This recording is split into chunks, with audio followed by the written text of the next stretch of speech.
Good evening and welcome to the February 9th meeting of the Board of Selectmen. If you'd all rise for the Pledge of Allegiance, please. I pledge allegiance to the flag of the United States of America and to the republic for which it stands, one nation, under God, indivisible, with liberty and justice for all. I apologize for the late start this evening. We had a meeting that ran over and also technical difficulties. Any announcements from anybody on the board?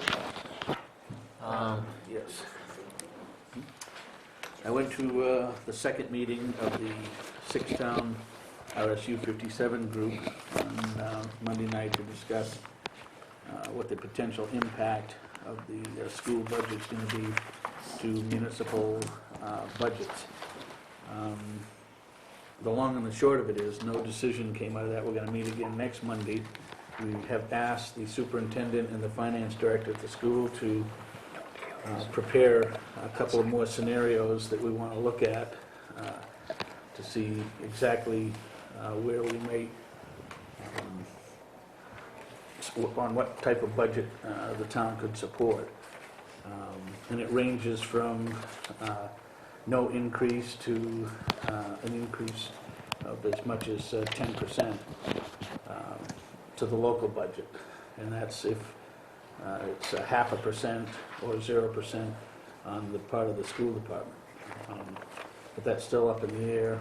One of the wrinkles in this whole thing is that they're in negotiation with the teachers' contract right now, and there doesn't seem to be a whole lot of movement in terms of any potential concessions, but it's still, I guess, a little early in the ballgame to say anything particularly definitive about that. But again, we're going to meet at the Alfred Town Hall again Monday night at 4 o'clock, and it'll be the selectmen from the 6 RSU 57 towns. Okay. Anything else from anyone on the board? While we're talking about the school budget, I know I've had a couple conversations this week, and John and I had gotten an email too. I think that a number of residents are under the misconception that the selectmen control the school budget, and we do not.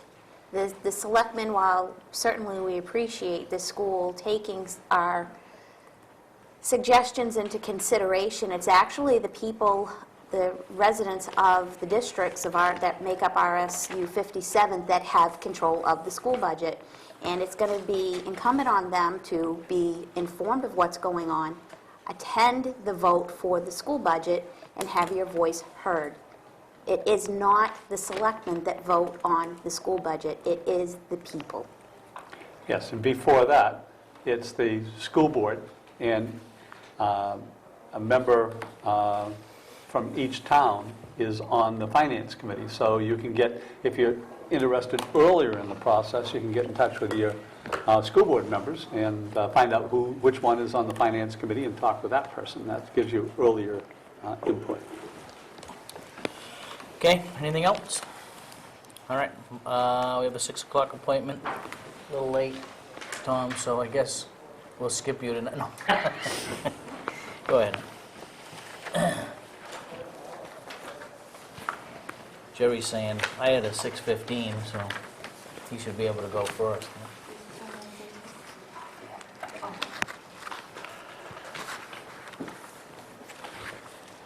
Good evening, Board, and Cindy, I'm in Florida. And Jerry, I'm going to try to compress this so I don't cut into your time, okay? Oh, no problem. Is that okay? So, Okay. All right, I'll extend it a little bit then. Permission granted. Okay.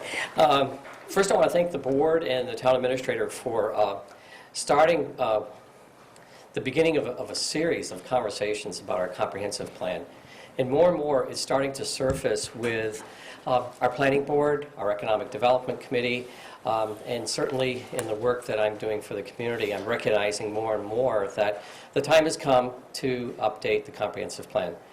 And so this hopefully will be a series of meetings or briefings that I'll have with you prior to the actual upstart of doing the plan. I won't spend a lot of time on historical context because all of you know when you created your first plan, what the basis of that plan was. You know that you did an update in 2003. One of the things that I discovered in the workings of the 2003 update, of which the people who worked on it, in fact, John, thank you for the efforts that you made in putting that update together, because it was long overdue. You brought it to the forefront. It was 13 years old. You updated it, and it was very much driven by Growth Management Act at the state level. It was very much driven by the growth that was happening here in York County. It was very much driven by some guiding principles that the group that you headed up, John, had established. And additionally, it was very much goal-centered. It had a lot of great goals. But what we need now is to take some of those goals and the new goals based on the economic downturn, the economic revival that's probably in the works, probably within 18 months, and take a look and bring those goals to some action plans. And so the whole context of the next comprehensive plan, if it's the desire of the community and of the town administrator and board of selectmen and planning board, is to make this more of an action plan, not absent of goals, but to have some real definitive action plans that are built into it. That drives two central questions that I want to share with you. They, in fact, be probably a lengthy discussion and debate in the future. Everything that you build in a comprehensive plan should be centered around central questions. When John went for his PhD, your advisor told you, give me a central question. And so John spent probably months and months creating that central question. Here's two for you to start with. When you create the next, and I'm calling it currently until someone else comes up with another term, the 2020 vision for Waterboro. 2020? Because it really can't be more than a 10-year plan because things change so rapidly. The thing that you really need to keep in mind, and this will be part of a larger conversation, is whether it's asset-based, based on the community's assets, or it's going to be needs-driven. There are some people that believe we need to update the comprehensive plan purely so that we can get CDBG grants. There are other people that believe that it needs to be a much bigger effort. It can't be both. It needs to be one or the other. It needs to be asset-driven, or it needs to be driven by the needs of the state or the Fed, and sometimes on a singular basis. The other question that needs to have a strong conversation, because it's going to take a lot of alliance building, is to what extent do you want to have public-private partnerships? To embark on a big comprehensive plan, basically start from scratch. We can use the work that's been done in the past, but I expect a fairly significant substantive plan that will take approximately 24 months to complete. And you'll see the reasons why in a minute or two, because there's a lot of elements that are missing in the last 203 update. Only because of our changing times, we need to have a whole new context, basically a whole new model of comprehensive planning. I'm not an advocate of cut and paste. I'm not an advocate of copying what other municipalities have done. I'm an advocate of a real customized plan that fits us. So a custom fit, a tailored fit for us. So again, the question becomes, to what extent can we have private-public partnerships? And you might say, well, why? The reason why is a way of subsidizing all of this work. We may need some financial resources to help support this type of a study, and those are apt to come additionally from private alliances that we have with some of our business community. John had asked me when I was advised that I needed to do a little update on where we stand on the comprehensive plan. John had asked me to kind of create a little bit of a process. And John, this is a process that would be from the very start. It doesn't represent the whole process. I feel I would need to give however many briefings you would like me to offer to you, to Nancy, and to the planning board about how we tackle this once we ask and answer some of those central questions. We need to definitely build some clarity around the time commitments, what benchmarks we would like to see, accountability for those that participate, in what might end up being called the new comprehensive Waterboro 2020 vision plan.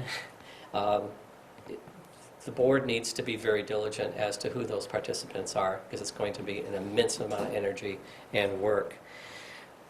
Then the recruitment and appointment of those Plan Oversight Committee members, some training sessions to bring everybody on the same wave as to what the expectations are, and also finding out what some of their special talents and skills are that they bring to the table as committee members.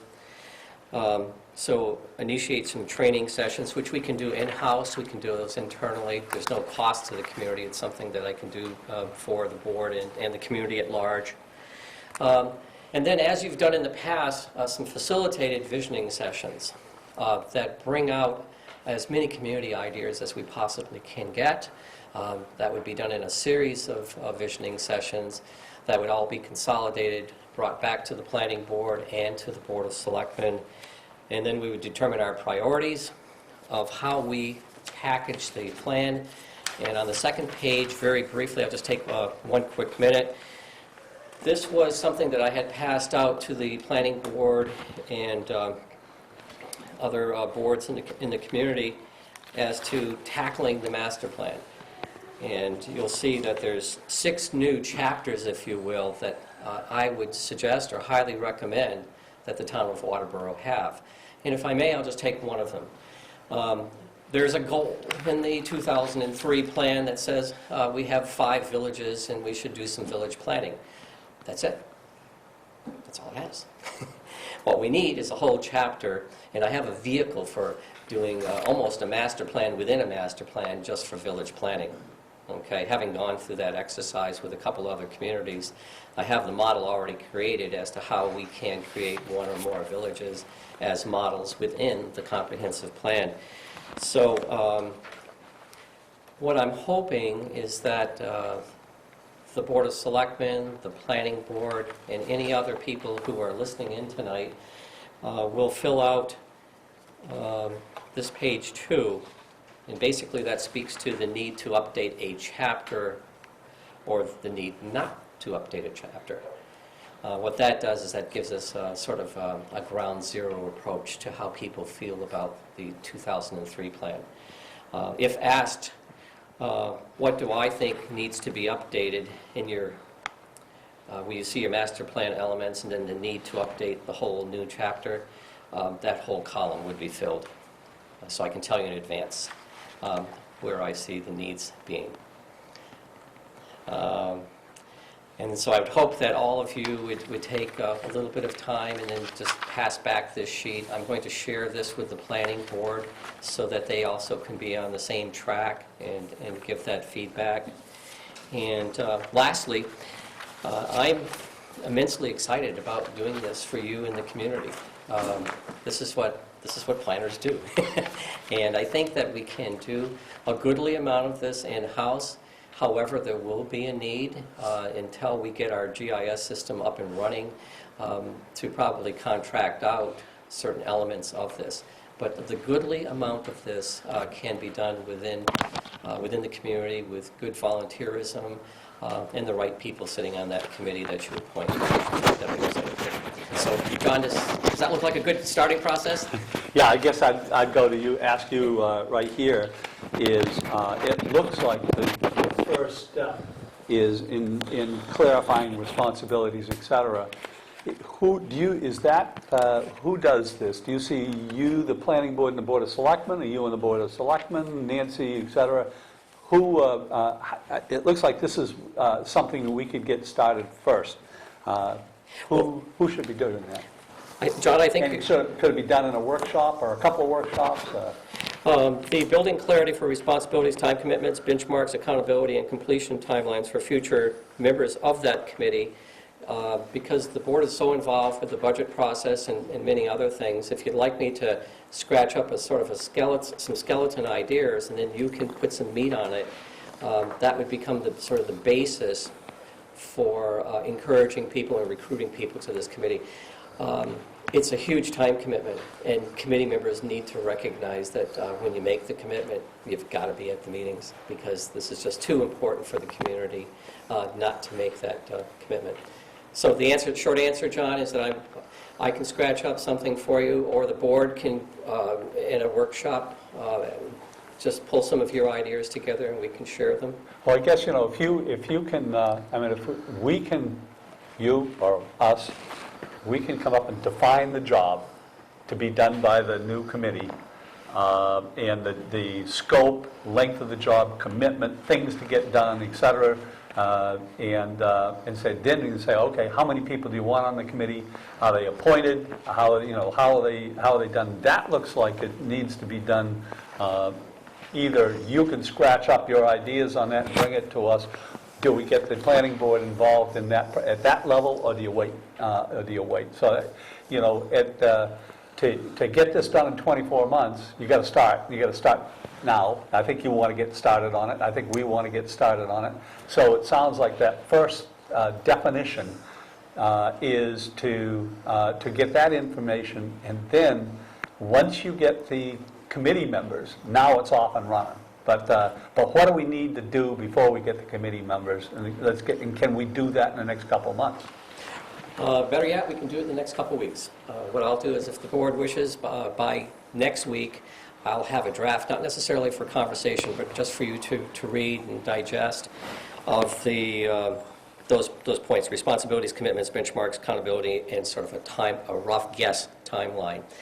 Let me scratch something up. If the board so pleases, I'll have that for you by next Tuesday at the latest, and you can begin to take a look at that. In the interim, I have talked with the planning board twice about if they had any ideas about people who they knew that had planning interests that might want to participate in this. So I'm still waiting to hear back from them. Yeah, I think I see it as that, okay, put something together, but ultimately, I think there has to be a discussion between us, the planning board,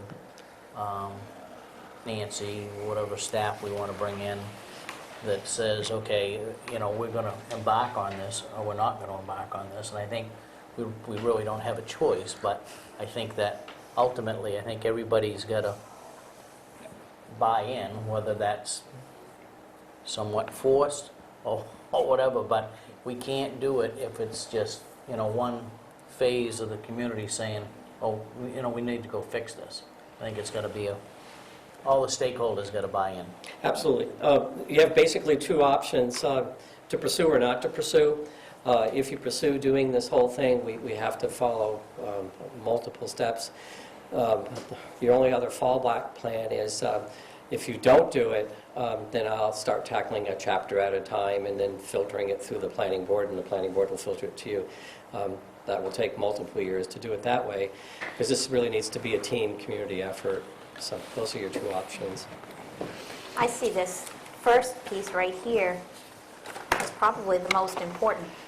It You want to is. take that, you want to set the foundation for this properly so that everything else will build on that. And I like the idea of Tom kind of sketching that out for us and then sitting down with them, exploring it, seeing where we need to go from there. But I think that number one right there A plus, is where that's right. definitely the foundation to this.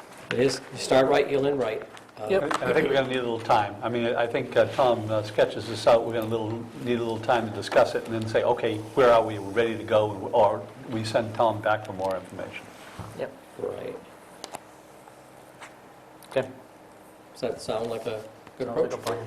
Any questions? Yes. Regardless of the title of the process or all the intermediate steps, is the final step voter approval? Yes. I think ultimately it has to be. I don't know, with an update you might not have to, but this sounds like it's... This would definitely be a town meeting approval, a community approval, because from what I can see, because so much time has passed and so much has changed in the county and in our local lives here, it's a complete update. So It's a complete new plan. Just to get Frank's question, last time in 2003, the final step was state approval, and we never went there. We got town meeting approval, and then the state changed the rules, and so said, okay, and we got done from the people have endorsed it, but and so the state is not a final step now. It is, if we go back to those two central questions, if you want this to be, if it's needs-based, one of the needs in the minds of some people is that if, with a big capital if we become eligible based on the new census data, we may then be entitled to apply for a CDBG grant. What does that mean in terms of dollars? $10,000 to $50,000? But you have to have a state-approved plan based on Chapter 208, which I sent to you by email, and it requires everything to be done by the state initiative, and you can only hope that that fits your local initiative. So that's part of the process, John, Yeah. is understanding, are the state guidelines that you would like to live by in order to fulfill the need of applying for a CDBG grant, if you're eligible, or do you want to make the basis of this plan be driven by community initiative about this is what the town of Waterboro needs, this is what our assets are? And I can further define that because I don't want to cut into Jerry and Let me Patty's just make a time. quick comment before we close the discussion here. If it's just to satisfy the state, then go create some boilerplate, sign it off, and we'll go up, send it up to the state and say, we qualify. I think if you're going to do the work to do a comprehensive plan, do what's right for the community. That's why I asked the question at first. If we want to have the state okay it so that we can get money, then you can do it real fast, write what they want to hear, send it up to them.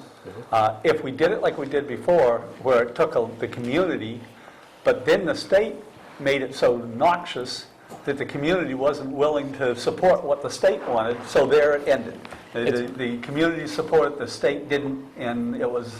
I think you can keep you can keep the state requirements in mind if you go do this and do it for the community, right? Correct. So that you may always consider what that means, all right? But the driving need is going to be the community. Cindy, you had a comment? I just wanted to know if the paperwork that Tom gave you is something that's in our packet, or if I get sent over to me. Pam and Dave have a copy of it, and I can email it, Pam can or Dave. Pam said Yes, she would email it to you. thank you. Okay? Send me a crate of oranges, though. Okay? Oh, yes, great. I will. They're all frozen. Tom, in this process, so we don't get the cart before the horse or vice versa. Yes. Do we get voter approval first and then it goes to the state, or should we get state approval first and then bring it to the voters? First, you got to determine whether or not you want to have a state-approved comprehensive plan or a local-approved comprehensive plan that partially or fully complies with state law. It's very complex. I encourage you to take a quick or detailed look at Chapter 208, and also put this thought under your pillow this evening and think about, does the state really have any money to offer in future programs? That should be an important question. And are your resources for getting things done? For example, if we take West Road and the cost of that project, which was two projects rolled into one, it was not contingent on a comprehensive plan. Okay? So bear in mind, not all programs that you're involved with and future infrastructure programs, for example, if there was another round of stimulus monies, it would not be predicated on whether or not you have a state-approved plan. So I think ultimately we'll answer that question Sure. with the committee, right, or at least the group that... Yeah, it's a long discussion. I'm cutting into Jerry and Patty's time, and I apologize, Patty. And If there is Jerry. stimulus money, I'd like a railway extended from Amtrak right through the town of Waterboro. Well, work on it. Thanks. Right to the casino. And I will think about that tonight when I hit the Thanks for putting it on the your pillow, I'll put that under my phone. All right. We asked both Jerry and Patty to come in to talk about the campground, and maybe I should say campgrounds. I'm not sure that there's 1 or 7 or 105 in town anymore, but really kind of stimulated by some conversation that I think Gordon had. So why don't we open it up at least that, I guess, the questions that were raised the other night, so. Yeah, the question basically that was asked of me is, when's the board going to do something about that campground over there and getting taxes? So that I think is the what got this ball rolling to some extent. Now, I know that I called the State Bureau of Taxation, and I'm sure that Jerry can probably elaborate on this a little fuller, but there's really limited opportunity to tax some of the campers that are over there. If they're registered out of state, they are the property of that other state, and they can't be taxed here, according, to the Maine Bureau. And vehicles that are registered in the state of Maine are not subject to the tax, except for the excise tax that they paid in their local town. If the camper up there is unregistered, then that becomes a taxable item on the value of the camper itself that the town can make an assessment on. Part of that's going to be, getting an inventory of all the vehicles up there, and then weeding out those that don't meet that state criteria. The second part of the equation on this was the installation of several, docks over there that has turned the area across from the campground into sort of a makeshift marina or a quasi-marina where mooring fees are charged people to, tie up there. And whether or not that in fact isn't the property of the Maine Department of Transportation because of its proximity to the center line of the roadway, if there's actually a legality there, and if in fact that's not the case, then those would be subject to some type of permitting by the town, plus maybe taxable because of their placement there. Now, I guess we can... So it's two issues. Number one, I guess, was the tax issue, right? Yeah. So if I think I know the answer to this already, but I'll ask it anyway. Do we have any understanding of what the status of the individual trailers, campers, whatever is there are? Do we know? I mean, is there a reporting mechanism that any campground owner is responsible to present to the assessor of a community to say, I've got 600 lots, I've got, X amount of them that leave the unit there year-round, and these are registered locally or out of state, and these aren't. Is there any mechanism that requires them to report that? The answer is, it's going to depend on the taxpayer. I did write to him last year initially in the end of April, indicating to him that this is the way the town is going to try to handle this. There are about 80 units, 80 sites, or 88 sites, I can't remember, 85. And we don't know who, what, when, or where about any of the sites. So I've asked the owner by letter to provide us last year with a list of who's there, where they're from, mailing addresses, and the type of unit. He asked for an extension because of the inability to get it together in time. His people don't arrive until July, and we want the list in April. So I told him I'd give him till July 1st. It dragged past that, and I pretty much told him in the fall that we'd let it go this year because timing was an issue. That come next year, this year, we would go at it with the idea that he would need to provide the list. So the beginning of all this is to provide a list. Otherwise, we'd have to go on site and make an inventory one at a time, and that's not as efficient as being provided a list. So we can ask for a list, and he should provide it. So the next question is that, let's make an assumption that out of the 85 lots, 40 of them have unregistered vehicles, well, they're not vehicles, but unregistered units on them. They're then subject to personal property tax. And some may be subject to real estate tax if they are, quote, affixed to the ground. Some So, might so be. the question I have is, who is responsible for that? The camp owner?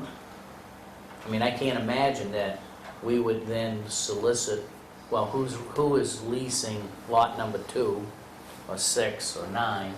I would think that we would say, you know, from our perspective, you've got 44 units that are unlicensed, right? They're subject to property tax. This is the assessment, and oh, by the way, you, the property owner, are responsible then. I mean, I'm not sure how the law reads, but that would be my impression of it, anyway. Well, I think, firstly, we'd have to at least review the idea that there are separate owners for each of these units, and they are known to the person who owns the sites, the 85 sites. If it came to be that we are not able to get or secure the information on the 85 owners, the law does allow under what they call person in possession, which is both the landowner, seldom used but legal. We could assess the landowner for all of the units and then place the burden on the landowner to show that he doesn't own them by providing a list. It's kind of a long way around. It motivates the landowner, though. The landowner, in a way, has clients or has people that stay there. In a way, I think the landowner behooves him to keep the cost down as much as possible. So when the town comes knocking and say, we may levy some costs against some of your people, he's not going to be real fast to give you the information. If it's the cost comes against him, you'll get the information a lot faster. Yeah, well, yeah, some of that is true. Right now, at this point in time, I really don't have any information to tell you we're going to proceed in one fashion or another. Okay, so we're fast approaching April 1st. Yes. I would think that we would be in communication with him that no later than April 1st, he would provide us a list of his year-round occupants, okay? And then I think if we don't have something by April 1st, then I think the town has to take some action. I mean, it's been a number of years, all right? Now, we may find that out of 85 lots, 68 of them are transients that come and go during the summer, and I do have, 20 some odd lots or whatever that people kind of set up, and they leave them here, and they're all registered in some other state or locally in the state of Maine, right? So, but right now, I think that's a big question mark of what that looks like. Most of them over there are seasonal, I thought now. I thought he was only seasonal. When the new owners took over, he opened up some lots to transient, but it is mostly seasonal So he's So lots. it's probably the other way, it's out of the 85, there might be a handful that are transient lots. Well, you look at, if you look from Route 5, you see a dozen or so campers that are there now. And if you go up on the backside, up off of McLucas Road, you see that there's an even larger number that are camping on the upper lots. And it seems to me that it would behoove the community to go over there and take some snapshots now of what's in there while the campground is closed, because those are the folks that have been there for the year. Yeah, Which and- leads me to the next question, I'm sorry, all right? Historically, there have been issues with people building decks and tree houses and everything else that has been somewhat, a little more than just a platform, right? So, in addition to the issue of we have maybe somebody now operating a marina, okay? We also have structures that have been placed on that property in a permanent nature, which I'm not sure is allowed, right? Even in a temporary nature, today would not be allowed. That property owner has been informed that any of the campers and their associated attached decks or screen houses, because I think everyone on the water on that side had something, He's taken a lot of them away, they can't go back. Because today, temporary, there's no difference within 100 feet between temporary and permanent structure. The camper can be there because it's a campsite, but nothing else. And there was some agreement with the town that I couldn't find today. Back when this went, I don't know if it went to the zoning board and court, but there was some agreement that the decks that they had were of a nature that they were in 4x4 sections, you could pick them up, and therefore that made them temporary. Today, that, once those are gone, they can't go back. Within the shoreline? Within piece of it. 100 feet, Okay. right. If it's So- beyond 100 so feet, that's If different. it's beyond that, do they still have responsibility? They can't permanent, I mean, they can't turn a camper trailer into a, okay, I get a little bit of a camper trailer here, and then I get this big cottage, right? Right. I mean, like, which was done with the tree houses, which were, at one time, there were 5 or 6 levels, if I recall, right? And each one of them had a bedroom in it or something. Anyway, that, I think, was the one that put van over the top, but back in the day. But anyway. So there's the issue of, and I don't know, it's one thing for us, I guess, to go snap pictures, another thing to have permission to do. I think we need permission to... Lease or access the property. Mhm. Okay. But It doesn't give me a right to do if, that. if we, But you if, can do it from the roadway, you can do it without going on the property. I think, I was in communication with the new owner last year quite a bit for several different reasons. He is aware that he is not going to be allowed to put as many docks in this year as he added last year because he needed a permit to do that. He didn't get a permit, and I can't give him a permit to do that. He can have what he had, but he can't add to that. He also has agreed that it would be in his best interest and in the town's for us to do an annual walkthrough. I think he'll give me permission to go on the property right now. I don't think that would be a problem at all. Since all the docks are out for the winter, does that mean you can't put them back? He can only put back what he had when he bought that property. do we know what that was? I have a picture. Oh! So I think that should be able to... So it sounds like, I think both of you have been in touch, right? Maybe the marina issue goes away if in fact he becomes compliant with, although somebody said that he's charging for people to moor a boat out in the water, which, And I'm not sure we have any say on that. Is that more of a state of Maine? Like a game warden, I think, I haven't got an answer to that one yet. And I guess the one that sticks in my craw is now that we've established there is an issue, who is liable when people get killed going across that place? When he's got 20 docks out there. I mean, before it was just sort of, we turned our heads. But now that we've brought it up, where does the liability rest? no, I think we've always had some history. knowledge of, Yeah. people going back and forth, and who's ultimately responsible. I think ultimately there is a responsibility of those individuals driving motor vehicles, right, and those people crossing a public way. I think at one time we did put a crosswalk in there, although I'm not sure that that's still identified as on the crosswalk ordinance. If that is, then it's a town crosswalk. And 2 blinking lights, but the minute you start charging for docks and dock space, Right. Yeah, it becomes I think, a train wreck, right, coming. But it's not the town that's charging for docks and dock Right. spaces, it's the owner of the campground. not So sure I don't quite see how where it the does that. liability would fall on the Anyway. town. Well, whoever files suit will go for deep pockets, and if Yeah. we know that a situation exists and we fail to take action, then vicariously, I think that some of that liability would fall back onto us. But I think we're taking the appropriate steps now to address this, to rectify it, so. Yeah, I guess my suggestion, and I don't know how the rest of the board feels, is, we probably need to make contact again sooner than later. I think we put a deadline by April 1. I mean, I think probably more than gracious to kind of give him a pass last year. But, he was a new owner, and he was here, and he's trying to run a business. I don't think to just kind of put it in, I don't think there's hundreds of thousands of dollars of taxes that are going to come out of there anyway. But I think what is owed is something that we should go after. More importantly, given the history, and I granted it's a new owner, is that there have been some more than temporary structures put up on, especially in the back lots, that would, I guess, concern us more than anything else, because that, in essence, violates our zoning ordinance.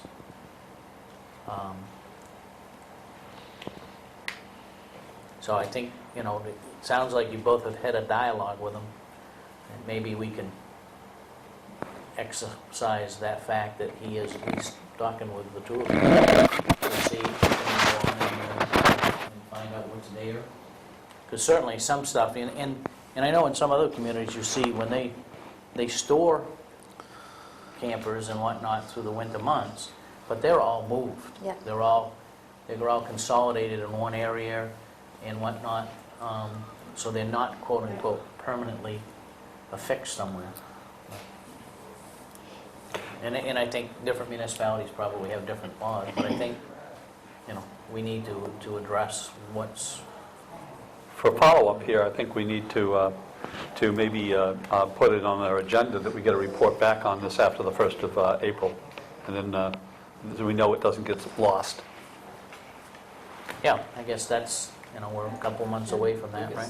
We'll be able to work together, I think, on this. Okay. And I gotta ask the question that always gets asked to me when this comes up. Does that mean any of us can go down there and put a dock on there? Who owns the land?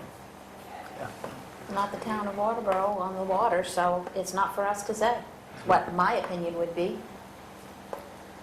I'm going to put a float out there. Put a dock out there. Yeah, can anybody put a dock out there and rent dock space? Can anybody just put a dock I'd there? like to have a floating restaurant. There we go. Now you're talking. All right, so we'll put that as a follow-up item, so if you two could attack that, and we'll get back together later. All right? I think that if there's a development on that that would prompt us to take action sooner than April 1st, that, you know, you bring it forward so that we can Yeah. put it on the agenda then. All right, thank you both for being patient and staying, and we'll be in touch. All right, hearing a delegation, correspondence, town administrator's report. The Selectmen have submitted their report, their budget, to the Finance Committee. The Finance Committee had it at their meeting last night. We had another long budget session on Saturday. But productive. It was very Yeah. productive. So we did meet the deadline for the charter. Should have been the deadline was the 12th, and they received it last night, so 4 days early. Glacial Energy did a proposal on estimated cost savings analysis as our electricity supplier, and we can save approximately, they put in percentage, $2,500 a year by using them as our supplier. The lines and everything would still be Central Maine, but they would just be supplying the electricity. And If there was a power outage, who takes Central care of Maine. it? Central Maine takes care of it? if you look on the back, I think it's on the back of your bill, it will say who is your supplier right now. Insurance bids, I'm hoping, now that we got a little while here, a little slowdown with the budget being passed on the Finance Committee, I'm hoping to get them out in the mail this week, to get them out. So, I know I'm sort of hitting you off the cuff on this because we haven't talked about it, but could you give us a status update on the telephone bill situation? I know the last we heard was that records were going to be subpoenaed, and they did, and it's kind of come to a dead end. They really can't trace it any further. so ultimately, what's going to happen with the bill? Is that part of that mitigated? Is the PUC going to step in? And I haven't heard anything from the PUC in several months, but Pine Tree had called us, and they told me we were still waiting to hear from everything, but yeah, I think it's going to come down to, we're going to have to probably mitigate or negotiate it. now, is any portion of that covered by any type of insurance No. that we're carrying? No. Okay. Is that something we could put in the bid package for some type of rider clause or gap insurance or something that could be covered in the case of, someone trying to hack into either the phone or the computer systems, or? I don't know, I'll find out. Because it could be any one of those things could become somewhat devastating, right? Our insurance would have covered if they had stolen information. They just stole They their just time. stole it. Yeah, but they just took our airtime. I mean, if they had hacked into a computer system and had taken information, town information, yes, they would have paid. But hacking in and using the phone system, no. Okay. Anything else, Nancy? No, that's all. Anything from the board? Probably just a reminder that this Sunday is the ice fishing derby, so residents can anticipate that there's going to be higher levels than normal of traffic around Ospey Lake, probably some traffic congestion from parking, and you don't have to go that way. You don't want to get stuck in traffic. You might find an alternate route. Just to go along with it, I want to be at least cognizant that there may be some other activity going on, because I spoke with one of the local businessmen today who gave me kind of an eye-opener on sales of spirits. Adult beverages? Adult beverages, indicating that they sell more of that type of item now than they do around the 4th of July. Which I thought was, kind of interesting. So you may want to just be a little more cautious without casting aspersions on any group of people. You may want to be cautious to, of how you operate on the road, and sort of watch. Drive defensively. Drive very defensively, especially, I would say, when the event starts breaking up. You figure you're bringing 3,000 people more into the community than you typically do on any other weekend of the year, so. Okay. Anything else? We are going to forego the Economic Development Committee tonight, as there was an emergency with the chair of that committee. So we will need to reschedule them. Something about a water pipe and an apartment or something. Up in Lewiston. All right, under new business, discuss vote to sign a contract with Atlas Pyro Vision. In your packet is a letter to Mr. Robert or Bob Gobiel relative to fireworks for the Old Home Days. So the first question I get, and seeing how Robert is here, I'm not sure that you're representing Old Home Days or not, is why would the Board of Selectmen have to sign this? I mean, It's a town committee, isn't it? we're not funding it. Yes, you are. Yeah, we are, through the Old Well, Home yeah, we Days are. Fund. Yes. Well, we are funding it with the money that is Those that are deposited into the... generated. Okay.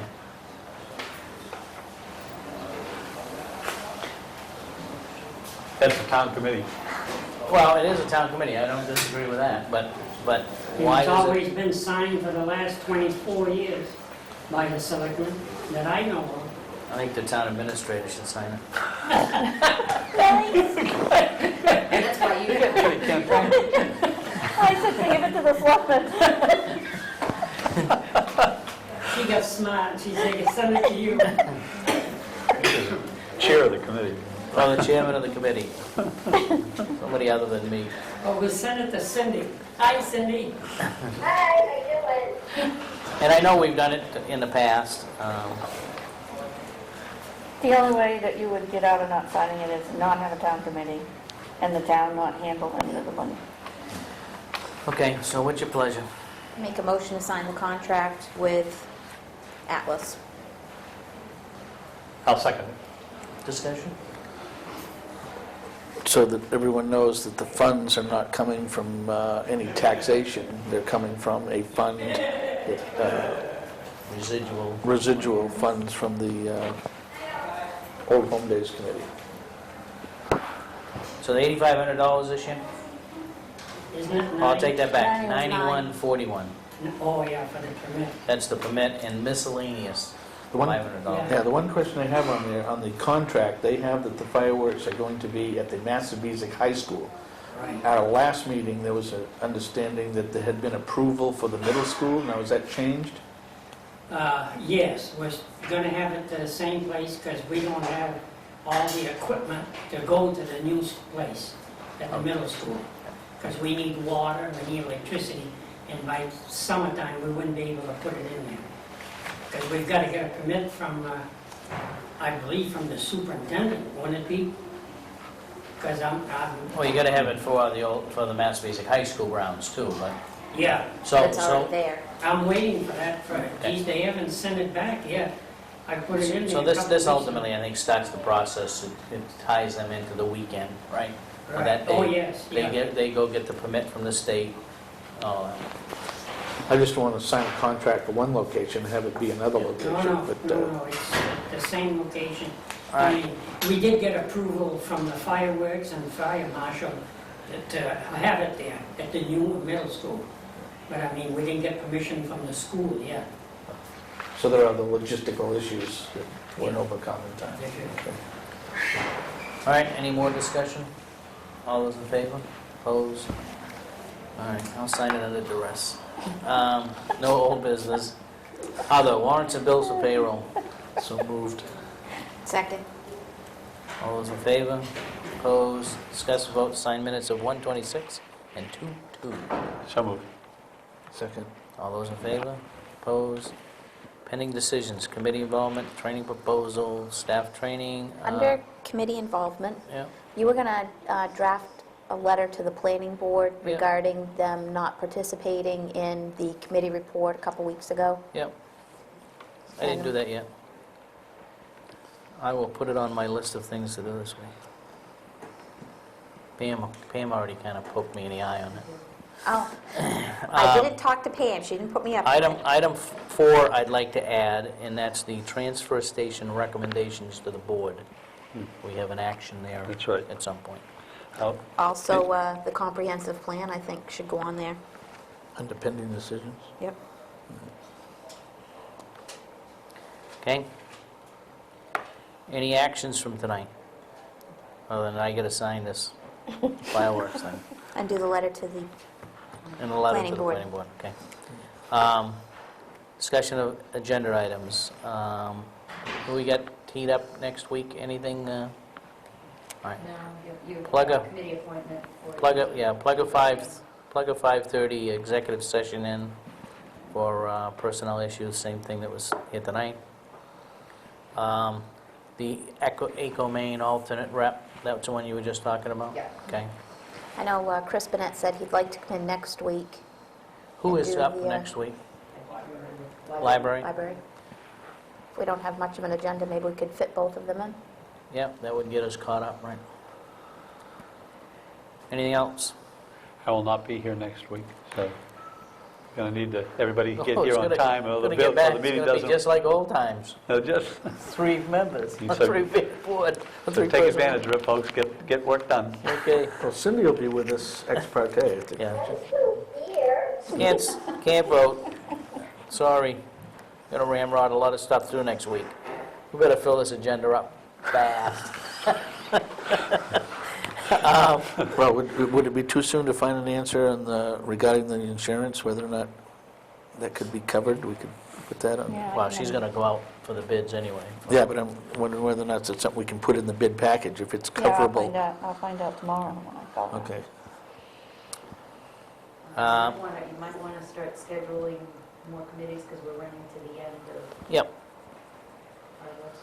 So why don't we, yeah, I think we just start, oh, I see what you mean, yeah, we only keyed up a couple of, Yeah, right. we scheduled for a Right. couple months, and there's a lot of committees we haven't Yeah, yet. so we'll just put that on as a bullet, as an agenda item for committee report schedule. So just kind of put Just give us what we had already had teed up, Pam, and then who we need to schedule. We'll just... Anything else? Yes, David? Mike DeAngelis had mentioned something about community forums for the transfer station. Is that something still in the works, or have you? We are working that. We had a workshop last night just to let everybody know that there were going to be 2 focus group meetings, one on the 6th of March and one on the 15th of March, 6th being Saturday morning and the 15th being after or in the evening. And the hopes is to get some feedback on what the everyone's proposing. The other piece of that, Dave, is that we probably will come up with some sort of a survey that those people at the focus group will fill out. So we talked about maybe coming up with a survey we could put into the website. People could click on it and do the, like Survey Monkey or something that, so that we can get more feedback to the committee. So, but we'll, right now, those were the 2 tentative dates. 9 o'clock Saturday morning, the 6th, and 7 o'clock Monday night, the 15th. Are we still meeting with the Transfer Station Committee this Thursday? Yes. Okay. No. Well, let me clarify that. The meeting is with D&E, okay, And the haulers. and specifically D&E, all right? And David, who's the chairman of the committee, the board, and anyone else from the transfer committee that wanted to come, and any other hauler that would like to come. But the discussion really is focused between the board and D&E and what the committee had recommended to the board on of what to do with the waste that D&E is hauling to EcoMaine. All right. Items needing signature, warrants and bills of payroll, the minutes of 1:26 and 2:2. WADB meeting tomorrow, business development meeting tomorrow morning at 7:30. 6 p.m. Thursday evening here in this room, the Waterboro Selectmen discussion with D&E and the workshop is to discuss the transfer station's recommendation to the board that affects D&E. Old Home Days Committee, 7 p.m. Thursday night over at the Town Hall. Water Trustees here Monday night over at the Town Hall. 6:30 in this room Monday evening, the 12 Town Group will be here. I will not be here at this time, so Okay. they usually get here about 6:15 to open the place up. Tuesday, the 16th, the Selectmen's meeting, and I think then we run out of paper. Well, I flipped it over. Sensing that is it for the evening, I'd entertain a motion to... So just mention one thing to mess up your senses. Okay. Now, I know Waiting that for John to make a motion, but go ahead. it may be a little early, but just to let people know, there's some thread of comment that's permeating through the community that somehow town meeting was scheduled on the same day as the M.R.S.A High School graduation, and that is, we're here to tell you that's absolutely false. The graduation is on the 11th, town meeting is on June 12th. So we did not schedule it on the same day. Thank you. Okay. Anything else? I think I'll ask next time. I'm going to ask Gordon before I ask for a motion. See if he has anything else. There was a time, a couple, 3 or 4 years ago, all the heavy stuff would come up just before we were going to adjourn. So the meeting would go on for another 25 minutes. So I'd entertain a motion to adjourn. So moved. I'll second it. All those in favor? Thank you and good night.